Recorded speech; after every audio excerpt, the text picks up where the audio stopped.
the near frame, so if he's kind of framing on my hip here, okay, so it can be quite annoying. Let's place this on here so you can see. This can be quite annoying. So my first one is pretty much like the second one on a far hook. We cut the shoulder. I'm going to take 3 fingers. I'm going to grab just above his elbow. I'm going to sit my hip through here, bring my knee up, nice and tight next to his head. I can either go back under his head, keep his arm out of position so he can't frame on my hip, or I can place my elbow and my knee together, keep his head under control. It's going to be hard for him now to get his arm back because it's nice and sandwiched. Okay, so if he's framing on my hip, first one, 3 fingers, sit this through, bring my knee up nice and high next to his head. I bring my elbow in here, or I can switch under and go for my regular underhook control.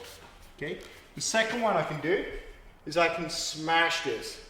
So instead of facing his head, I'm going to turn and face his legs. Now you need to be real careful with this one because it can actually really crush the elbow on your partner, so on your training partner.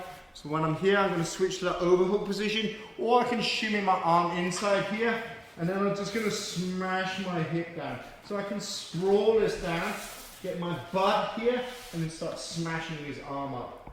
Okay, this would be good now for the mount, okay?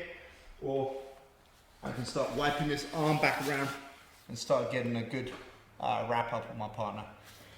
Okay, so we've got a control here. I'm going to bring my arm across this time, block the hip, smash his elbow and his forearm with my hip, dropping my hip to the floor, okay? And then scooching my butt back and resting my weight on top of his shoulder.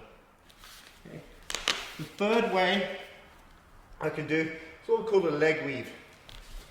So when I'm here, what I'm going to try and do is take my hand underneath his legs here. Now, his thigh bone is a direct lever to his hip. So if I can lever this over, see how it turns his whole body and his hip?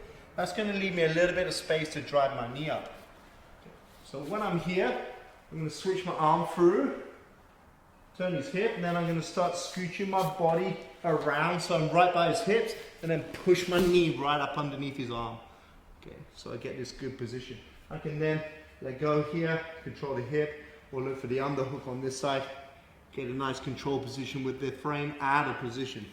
Okay, so if he's on my hip, framing here, and come under the leg, I start walking around here, smashing his hip, bring my knee up.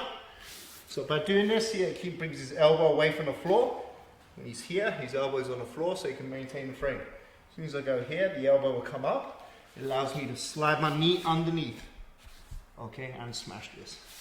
Okay, this is a good position to start advancing my attacks. Okay, so we've got 3 ways to get rid of the far frame and 3 ways to get rid of the near frame.